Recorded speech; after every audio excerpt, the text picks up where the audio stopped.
Welcome to the Life of Bryony, the podcast where we give you that guidebook to being a grown-up that someone forgot to hand you on your 18th birthday. Today, I'm joined by Dr. Julie Smith, clinical psychologist, best-selling author, and one of the most recognizable mental health educators on all of social media.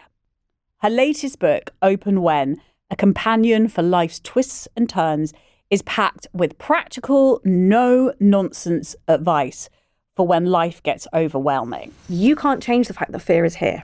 It is here, and you can either use it to avoid everything or you can use it to move you forward. You can use it to your advantage. My conversation with Dr. Julie Smith coming up right after this.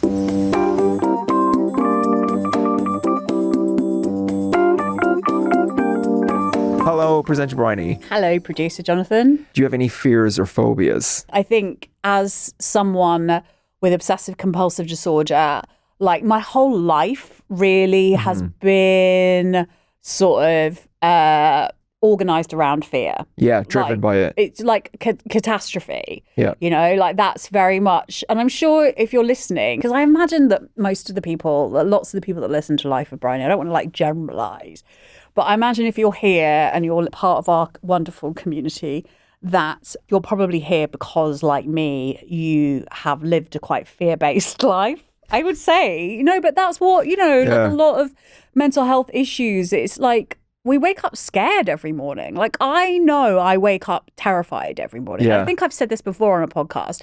I wake up terrified and I'm like, I can't do any of this. And my brain's like, you're rubbish, Bryony. And then I kind of get to the end of the day and it's like, thank God, yeah. I've got another day. Another one done. Sorry, I laughed there, I chuckled very briefly because when you said fear-based, I'm like, the way people have a plant-based diet, Yeah. you have a fear-based diet. I do have a fear-based diet. I did this event the other week, last week, and a woman asked me a question about the running around in my underwear. Oh, yeah. And she was like, how do I get to a place where I have confidence and I don't care about the way I look and stuff? And I was like, that kind of assumed that I don't care about what people like. Do you know what I mean? Like that I don't have that fear of being in my underwear or whatever. Yeah, it's a very black and white thinking. I totally do. And that's why I do it. Yeah. Because I'm like facing my fears and going, fuck you. Do you know what I mean? And so like, I do think that the antidote to fear is it's turning around and sort of, what do you want from me? Yeah. That's what I ask of fear and leaning into it, as Dr. Julie talks about. Dr. Julie is lovely. I've met her before and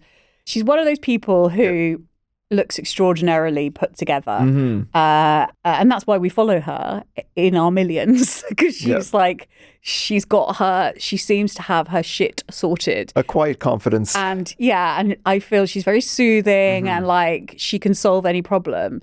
And I was really moved as she opened up a bit about the times when she was like, shit, I have been confronted with some problems here that maybe I can't solve. Yeah. She's been very open about her diagnosis of breast cancer, but she also talks a bit in this episode about having to go through some terrible times when one of her children was young and they had to have a big operation at Great Ormond Street. A bit, like we think of psychologists as our therapists as well as like these sort of superhuman characters. The adults in the room with all the answers. They have all their shit together, and it's good to remember that they're human too.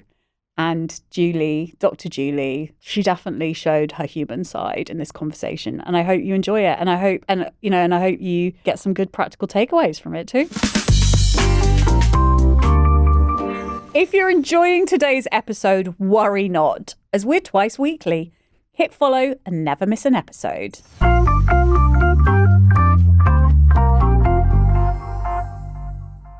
The medical equivalent of Madonna. I am going to hold on to that. Yeah, you are, like Dr. Julie, and everyone's like, of course, I know who you mean.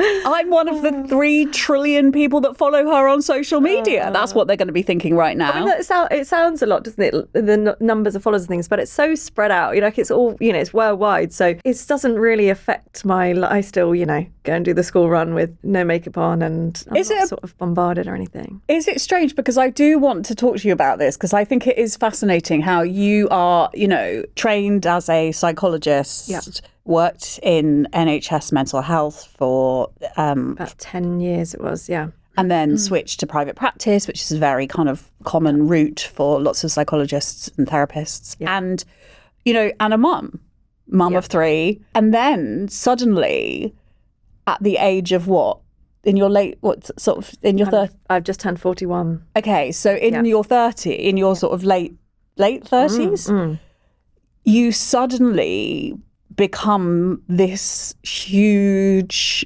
TikTok, Instagram star. I mean, before all that happened, I was the person that would miss out on, invitations because I never checked my Facebook and stuff like that. I just didn't really engage with it all that much. People just wouldn't have imagined, I don't think, that I would do that kind of thing.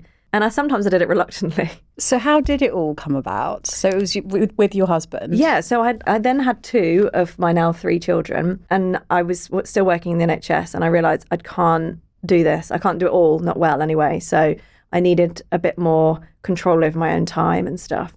So I thought, well, let's, do a really small kind of private practice situation where I can choose my hours. So I would work in school hours, and then when my husband came home and things like that. And I had a really nice sort of balance there. I just noticed all these, mostly young people, but a lot of people that would come through for long-term therapy didn't need that kind of in-depth stuff. Once they had the educational part of it, where they were learning a bit about how their brain works, how they can impact on their own mood and impact on their relationships, a lot of them and that's where the title for the first book came from, is people were saying to me, why has nobody told me this before? This is not rocket science, but when I put it into my life, take it seriously, it's making a big change, making a big impact on my life. And then what you're doing is you're just giving someone agency, aren't you? So you're saying you can have an influence. You're not at the mercy of how you feel all the time. There are things you can do to help yourself. And for a lot of people, that was news to them. And so I would then go back. So my clinic room was in the garden. So then I would kind of go back into the kitchen at the end of the day and just harp on to poor old Matt, say, this should be more available. People shouldn't have to pay to come and see people like me to find out how their own brain works. And he's a bit of a, problem solver. So he said, well, go on then, make it more available. Let's make some YouTube videos or something. And so we made some really embarrassing YouTube videos that I hope are still not on YouTube. So I want to talk to you as someone who works in the world of mental health, right?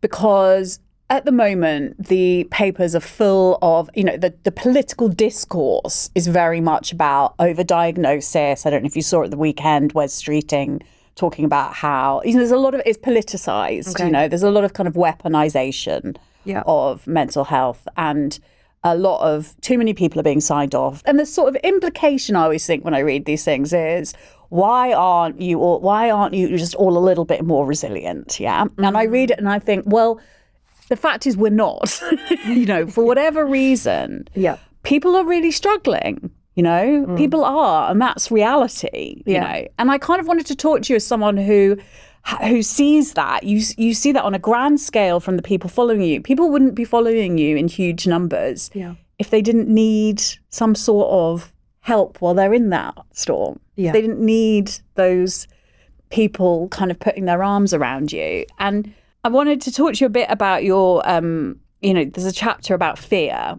And I really felt that, talk to you personally about that, but also about, I was thinking how we really do live in a world now that is fueled by fear, really. If you turn on the news, it's terrifying, but also social media, I can suddenly be like, oh my God, I'm not taking this supplement, or I'm not, or I don't know, like I'm fearful. I'm fearful constantly of what's coming to get me, or what I'm not doing, or what I'm missing out on. Or sometimes when I wake up in the morning, Julie, I think, oh, my baseline state is fear. And I wanted to talk to you about this chapter in particular because you had to rewrite it yourself. You talk about the curveballs that life throws at you. And so while you were writing this book, you had a diagnosis of early breast cancer. Yeah, so I was about 6 weeks out from handing the manuscript for Open When in to Penguin, and found a lump on my breast. And I'm not really that public about sort of personal life and things like that. But the reason I kind of shared about it was because in that moment when I found that lump, bearing in mind I'd had lumps before that turned out to be nothing. And so I knew kind of what the procedure was. And, I've heard all the awareness stuff that goes on about, get checked, all that kind of thing. But at the time, midterm, school, routines, loads of things going on, a book to hand in 6 weeks, high pressure.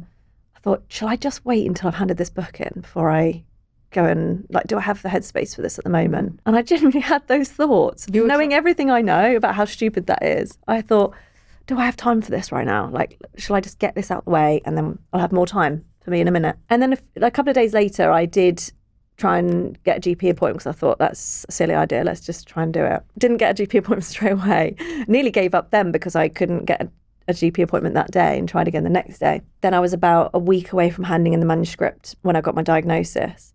And I thought, wow, how many other busy working parents out there make that same call or have that same thought of, should I just wait until things are a bit less chaotic before I look after myself here? Before I prioritise. Why don't I prioritise everybody else before I prioritise myself? Yeah. What? Well, yeah, because the kids couldn't possibly miss any sport, or, I couldn't possibly hand the book in a week late. But also, do you think there might be lots of people listening who they don't want to go for it because of fear in itself? Yeah. Fear of a diagnosis. And that probably was a bit of part of it, because it's that thought of, can I deal with extra stress of, waiting for results to come back and the worry that ensues and the pain of things like biopsies? It's horrible. And that stuff does put you off. And yet, getting my diagnosis as early as I got it was my biggest weapon. And now I'm fine. Touch wood. I'm out the other side.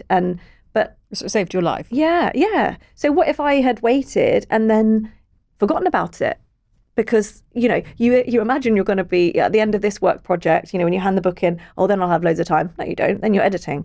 And then something you're else comes publicising. to fill the size. Yeah, there's always space left by the other there's thing. always things competing for your attention and your time, and so who knows how long I would have put it off for. So speaking about something as personal as this, did that feel quite scary at first? Yeah, it was the most nervous I've ever been putting a video out. But I didn't do any of that until I knew that that everything was going to be right, and I knew the plan, and my children were aware of it, and all my family were aware, and all of those things. So there was a lot of things that got put in place before we sort of talked about it. You rewrote your chapter on fear after the diagnosis. Yeah. So can we talk about that in that moment? What, because this is the thing, you talk about how, fear is not the enemy, and actually we should work with it instead of running from it. And I always have, there's a great acronym in the 12-step fellowships that I go to, which is FIRST. It can stand for one of two things, right, Julie? It can stand for fuck everything and run. Yeah. Or face everything and rise. And that's sort of that to me sums up the ethos of your advice. Yeah, because I was, as I say, I was a week away from handing in the manuscript for Open When, and we got the diagnosis, and then I thought I just now need to get this off my desk. And I had a few more chapters to go, so I thought I'm just going to finish editing these, get it gone, and then just completely focus on what's ahead. And I just happened to be reading the chapter on fear, and I read it in the, most fear I've ever, almost the most fear I've ever felt.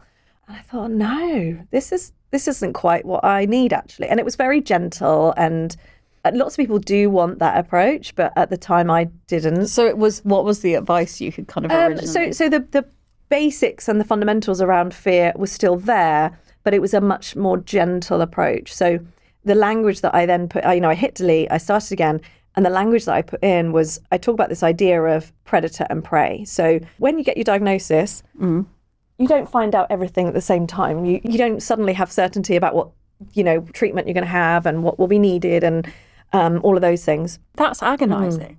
That to me Oh my God. feels agonizing. Yeah. So like you get told you have cancer, but you don't necessarily know the staging of it. Yeah, or how far you've got to have more tests. Is it anywhere else? Yeah. All of that. And then when you're having these extra tests, the treatment plan will be decided after you get the results. You're waiting for the results. And so when everything's uncertain, that's when you don't really want to tell people because you don't know what to tell them. And yet this huge thing is over your life and it's hard. So can I just ask you how you, in those moments, you know, like in the wild, in the eye of the motherfucking storm, Yes. got through those weeks? Can you even remember? Or did you go into a sort of like shock? It's really interesting actually, because in the moment, I was going to go on my own that day. And because my son had not been well and we were trying to get him an appointment, and I said to Matt, you know, you take him to the doctors and I'll get this sorted and then we'll meet. But because I'd got the phone call like a day before or 2 days before, Matt said, no, I'm coming. And so thankfully he was there because you sort of open the door and there's a Macmillan nurse sat next to the consultant. And as you sit down, you just get this sort of like rush of adrenaline that just whoosh through your body. So seeing the Macmillan nurse, you knew and I was like, it wasn't good news. Hang on a minute. This is, because I'd been through the process a number of times where it was good news. And, you know, the consultant's sort of leaning forward and he's got this sort of sad face on. And I totally get that now where people say, I didn't hear a word. I couldn't remember anything that they said. And it's because you're going through that, you know, this huge sort of shock response is going through your body. But I guess with sort of clinical training and everything, I sort of went into work mode. You know, Matt tried to sort of grab my hand and I actually sort of didn't want it. I was like, okay, what's the deal? What's next? What do we do? Da, da, da, da. And I was like, action, action, action. Let's get through this. And so I perhaps used some of those skills to contain myself in that moment. And then once we sort of, we had a little bit of time to just go out for a walk before I had all these other tests I had to go and do. And that's when, you know, we had our moment of, the kids. That's the first thing, isn't it? And so that was so. And I think that's the thing. Although when I rewrote that chapter on fear, it helped me so much to have that really hardcore, not hardcore, but straight down the line. You can't change the fact that fear is here. It is here, and you can either use it to avoid everything, or you can use it to move you forward. You can use it to your advantage. So it's now your responsibility to sort of cultivate that courage to push through this. And so it was very like a coach, like very encouraging and moving and like, let's do this. This is, you know, as much an emergency as ever. Let's face everything and rise. Yes. Yeah, absolutely. Yeah. It was very much that. And that did help me. Every time I read it, I then took some sort of action in the service of my own rescue. So I booked second opinions. I got advice from medics that I knew, and I love that. So I did things. You took some sort of action in the service of your own rescue. Yeah, and the thing is, it didn't change how difficult the situation was, but it fundamentally shifted how I felt about it, because a sense of agency is everything. You know, so fear can activate you, or it can paralyze you. And I was determined to use it to activate me. And so even though I couldn't change the diagnosis, or I couldn't change potentially what the outcome was, there were lots of things I could do on the way to work out, how am I going to look after the children through this? What am I going to do about, you know, finding the right surgeon or what? So I focused on all those things. And that definitely, I say improved the moment. Yes, it did improve the moment, and it stopped it from being worse. It could have been much worse, depending on how I dealt with that sort of uncertainty and fear. But that said, I don't want to give the impression that there is a perfect way to deal with this stuff either, because I had really dark, you know, I had some moments where it's really hard when all that uncertainty is there. So you don't want to tell the children until you know everything and you know what to tell them. But also, I find it really hard to sort of, I guess, be fake, if you like. So it's I found that really exhausting, sort of containing that and not being truthful with people I love. So that's when I would sort of need those darker moments to myself where I was sort of feeling it all. I think that's a really important thing to kind of actually spread, because there will be people listening who might find themselves in that situation, you know, because life, as you say, like life throws curveballs and you might get a cancer diagnosis and that thing of what do you say to children, I know is a really difficult one to answer. And when you say there is no right or wrong way to deal with your own fear, I think that's such a helpful thing to say, because I sort of spoke to someone recently about this who had to go through a very similar situation, and they were told the only kind of wrong thing, quote unquote, to do is to speak to a child just before they're about to go to bed. Otherwise, all bets are off. Yeah, I think, and we actually told them while we were away, we had a wait while a referral was going across to someone else, and we had already had a holiday booked. So we continued with the holiday, and we thought that's the best distraction rather than sitting at home twiddling our thumbs. So we continued with the holiday, and by then we knew the plan, and we knew that I was pretty much going to be okay. It was really early and stuff. And we told the kids in the car, actually, on the way to a theme park. So look, Mummy's got this thing. It's going to turn into something nasty if she doesn't have it out. So she's going to have it out.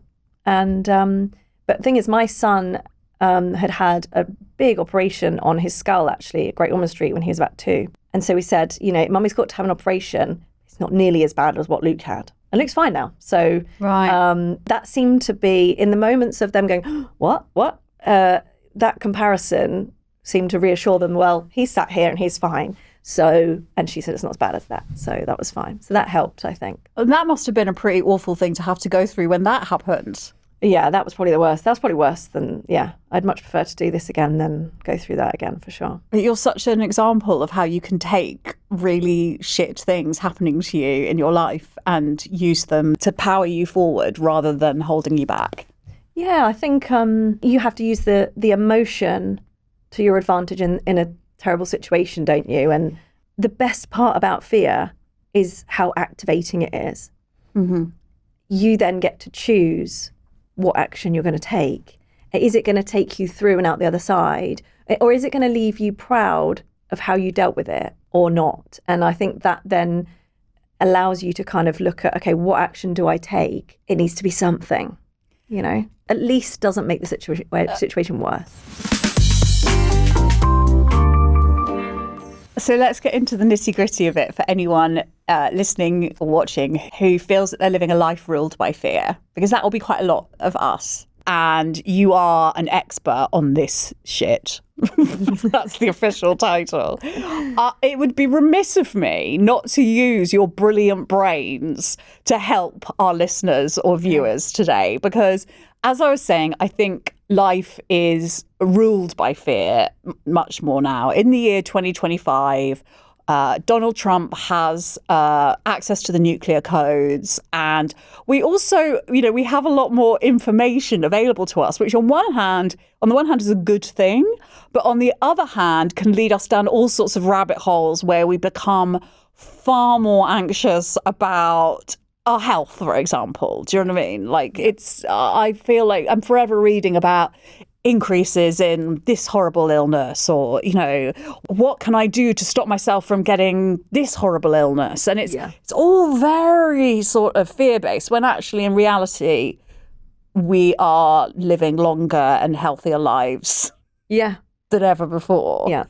So what I wanted to ask you, Julie, is for the fearful person, when fear arises, what do we do with it?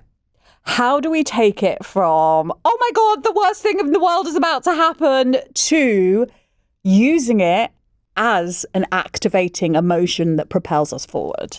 Yeah, well, I guess there's different aspects to the experience of fear, isn't there? There's the sort of the emotion in terms of how that feels in your body and all the sensations that come with it. And a lot of that is really uncomfortable because it's supposed to be, because it's the discomfort that makes us move. That's the activating part, right?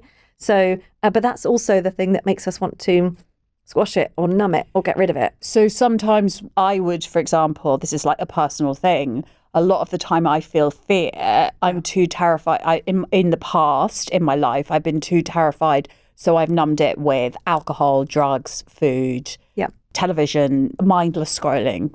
And a lot of the time we move through that little bit of time so quickly that we don't even notice what the emotion was. We just notice that we've got a head in the fridge, or we've just I've just bought 6 chocolate bars from the garage. Yeah, you're like, you notice that it's not even that the head is in the fridge. The head is out of the fridge and you've eaten it all. Yeah, and then you go, what was that about? And you've sort of squashed this feeling down, whatever that was, Or whether you've it got was a fear hangover. or shame or something. Yeah, exactly. And so part of the work, particularly in therapy, is sort of stretching out that period of time where in between the feeling hitting and all those actions that keep you stuck in it over time, or sort of numb it in the short term, but make it worse in the long term. And so part of that is becoming super aware of the sort of physical sensations that come with it. So yeah, maybe my heart pounds and I get sweaty, or but also the cognitive element of it. So the thought processes and that you mentioned the worst case scenarios, and your brain will go, okay.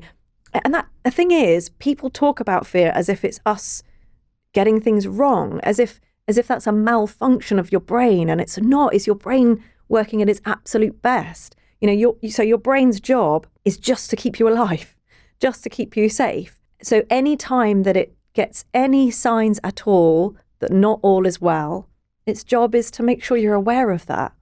And so, but it only has so many clues to go on, right? So it will take clues from inside your body. So your heart rate, your blood pressure, temperature, these, breathing, these kind of things, and outside. And it uses all your senses to do that, right? So let's say you had 3 coffees this morning, and so your heart's pounding. Hang on, sorry. Yeah. How do you know I had 3 coffees this morning, Julie? Yeah, and then your brain senses that actually your heart's, going 10 to the dozen, and that is like a smoke alarm going off. That's a clue that not all is well. And then you're looking, your stimuli of how you live life. So you're looking at the news and going, fucking hell. Yeah. You've been on your 24-hour news channel all morning and thinking that the world is about to end. And so that's triggering off its own stress response. And then maybe you're going through your email, list, which is essentially your to-do list of things that, need to do but haven't done yet, or, all these different things that might be triggering off stress response. And so your brain is then going to set up to then make you fully aware of what the outcomes could be, so that you can avoid them. So that's when you get this, it's like horror stories going, it's like a horror movie, isn't it? Going over and over again. Catastrophizing. This could happen, that could happen. And that's your brain doing a good job. It's saying, not all is well. Watch out for these scenarios. To prepare you, should they? It's a kind of it doesn't actually bear most of the time any relation to reality. I guess it depends. So sometimes it will. Yeah, so that's why we don't have to, we don't need to kind of squash them and numb them. We need to notice them for what they are and then make a careful choice. So, when I was going through the diagnosis, I would have thoughts of the worst case scenario, but then I would sort of make a really careful decision to also think of the best case scenario and some things in between. And then, so I love that idea of thinking about, sitting in a theatre and the stage in front of you, all the actors that come on stage are different thoughts, right? They've all got something different to say. And we want to control the actors that come on stage. We want to get up there and say, no, not you, not you. I just want to think positive stuff, right? But we can't do that because they're coming and going as they please.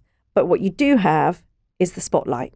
You have control of the spotlight. So you can choose which of those thoughts, as they arrive, you can choose which ones you grab onto and give them all the limelight and all the time and attention. And the more attention you give them, the longer they'll stay. The less attention you give them, not pushing them away, but if you, let's say, you can be there, but we're focusing here, the less time they'll stay. And that is essentially mindfulness, isn't it? Is allowing them to come and go, but being very intentional about where you put that spotlight. And when you do that, it has this incredible impact on how you feel. Because, people say, if I think certain things, it makes me feel this way. But also, when you feel a certain way, you're more likely to think in a certain way. So we said, your anxiety can come first, then the horror story thoughts come. But it can go both ways. But that means it shows us how we get stuck, but it also shows us the way out. Because you can't wake up in the morning and say, I just want to feel love and pleasure today. Right? We can't sort of directly choose our emotions, but we know that how we feel is influenced by all these other things. So it's influenced by where you focus your attention and the thoughts that you spend your time with.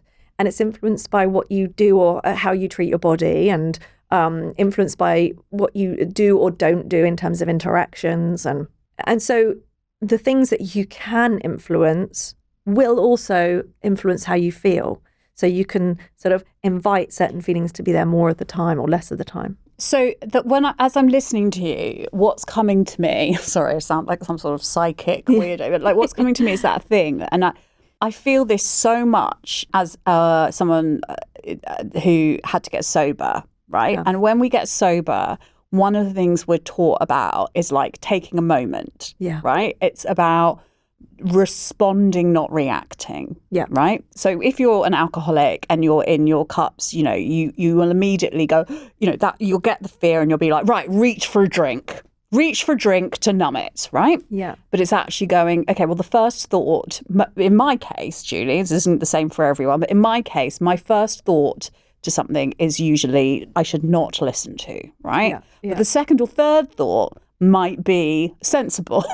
Yeah. And it's this thing of I have to take a moment and assess what the situation really is. Yeah. And so as I'm listening to you, I'm thinking in practical terms, someone at home might be going, okay, I'm feeling fear. Yeah. Take a moment. Is this fear something is it appropriate? Is it appropriate because you are in a fearful situation, such as you found a lump in your breast or a harsh email from a work person or something, you know, or is the fear being caused because you've had 3 coffees, you're on the tube, being crushed up with people, your body's in total overwhelm because your smartwatch is telling you news alert, you know, sending you news alerts, telling you that this person's WhatsApped you. Do you know what I mean? Yeah. Is that why your fear response is in? So it's actually sitting and having a moment where you go, okay, what is the cause of this? Yeah, and we teach that in really well in acceptance and commitment therapy, so ACT therapy, where we call it diffusion. So it's you getting some distance from, you can do it with thoughts and feelings. So it's you being able to put something at arm's length so that you can see it for what it is. So, you know, if I get you to kind of put a hand over your face like that, then you can't see anything clearly, including your own hand, right? Mm-hmm. And it's going to dictate whatever you do next. But if you pull it back to here, oh, okay, I can see the shape of my hand now and I can see what that's about. And I can work out what to do with it next. And I can also see everything else around me. And doing that with thoughts and feelings is just allowing you to, it takes some of the power out of it. And then it creates that moment, that just enough space for you to see it for what it is and then decide what is the best thing to do next with it. You know, because sometimes you'll want to give your attention to something and sometimes you will want to shift that attention. And you can do that in really simple ways as well. So sometimes just shifting into saying something like, I'm having thoughts that. So maybe you're being super self-critical. I notice I'm having really self-critical thoughts right now. I notice I'm telling myself I'm ugly or stupid or whatever it is. Just by doing that, just by adding that at the beginning, rather than saying the thought, you're taking it from being absolute, you know, taken as absolute fact to there's one perspective. Oh, I see another one. And then it's from here, I get to choose what I do with it. Whereas if I'm just saying, you know, I'm stupid and ugly, then that's here. And then I can't see anything else. I'm taking it on as factual, and then it's going to have power over what I do next. Talk to me then as well about, you talk about, so taking ownership of language is quite important. Yeah. And I have to do this so often, whereas I find myself, sometimes I'll be in conversation with someone and I'll be like, my OCD, you know, and I'm like, whoa, stop. I have anxious feelings right now. Yeah. Talk to me about that, taking responsibility for what's going on in our minds and not, I suppose, falling into sort of victim mode with them. Yeah, and I think a big part of that is this misconception that if you have a tendency to feel certain things more of the time, that's somehow who you are. And it's not. It's an experience that you have. And maybe something in the setup of your life or, things that have happened to you makes you more vulnerable to having those feelings more of the time. But it's not who you are as a person. And so when we shift from one of those to the other, if something is who you are, that feels unchangeable. But if something is an experience that you encounter, then you have that agency in there. There's stuff you can do with, you can make choices about how you deal with that experience. And there are things you can do to either encourage it to leave more quickly or, be there less of the time or that kind of thing. And it's about shifting from that to the agency, I think. And again, it shifts from judgment to curiosity as well, because if it's just who I am, then I might feel shameful about that, or I might feel that I'm not good enough or something. But if it's this experience washes over me, then I can actually then turn towards that with curiosity. And the only way we get to move into the agency is if we do that, is if we, often that's something that happens all the time in therapy. Someone will be feeling something or will have done something, and then it'll be followed with just self-loathing about the fact that it's happened. And there's always this shift. Okay, well, let's notice that. Just notice that self-criticism, and let's just turn back with curiosity. Isn't that interesting that happened? What's that about? And it's just that shift, and that takes, it shifts you away from the shame or the judgment, and allows you to learn from it. But when you're in the shame, you can't learn from it. It's so fascinating because all mental illnesses and all these conditions, that we have. So, for example, for me, I developed obsessive compulsive disorder, and it was a coping mechanism. Yeah. All of these things come about, and our brains are attempting to help us. Yeah. They go awry, and actually might be really useful tools when we are little children. Do you know what I mean? But as adults are less so. Yeah. And so it is about retraining our brains. Like, you are never stuck in one thing. You may have a propensity towards it, but you are not your illness. Yeah, and your brain can continue to learn in the way that it learned before. I think perhaps where people get it wrong is they think they have to eliminate something before things can be good again. And actually, you can't eliminate old learning. You can add to your learning with new things, right? So those old paths will always be an option. The old ways of dealing with things will always be a possibility because those neural connections have been made. And when you're making these new neural pathways, it feels like, it's the equivalent to if you've already got a path through the jungle that was made long ago and it's wide and it's really an easy route, but it doesn't go somewhere you want to go. Then when you're trying to carve out your new path, you got to take, your machete or whatever, and you got to hack it down. And then if you leave it too long before you pass through that path, it's going to grow back. And then it takes a lot. So the idea is when you're doing something new and you're starting a new habit, it takes so much conscious effort to make it happen because you're creating, it's not automated yet. Your brain hasn't automated it. The old stuff, that's a well-trodden path.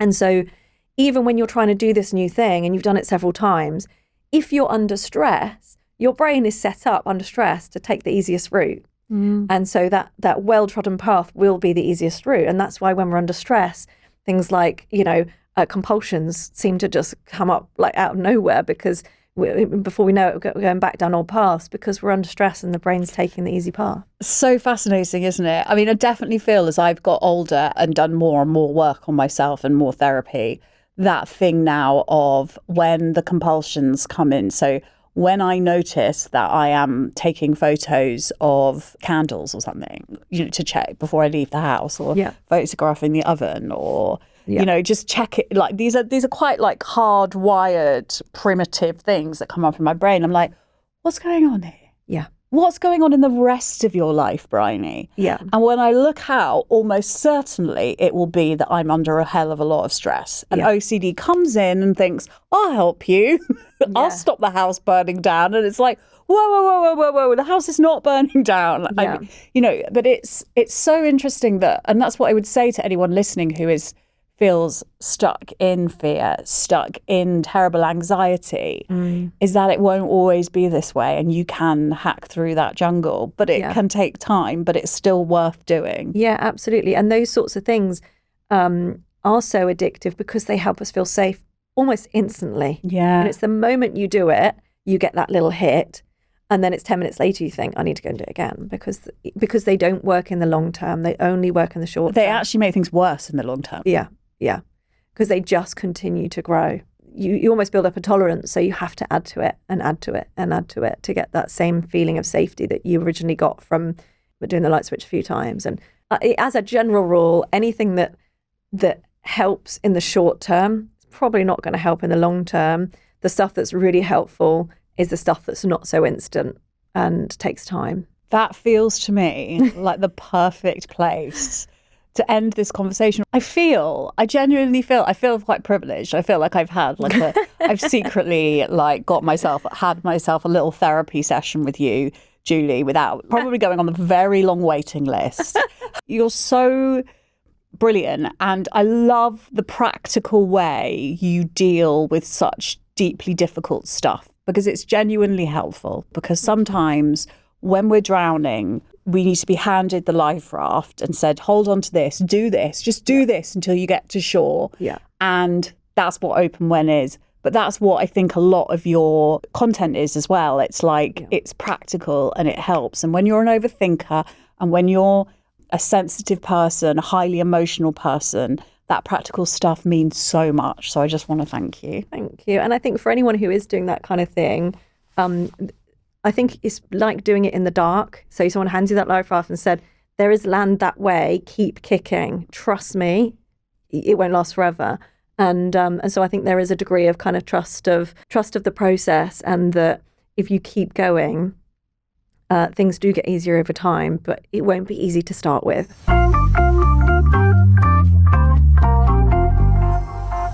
Oh, Dr. Julie, how do I love thee? Let me count the ways. She is like a rock star psychologist.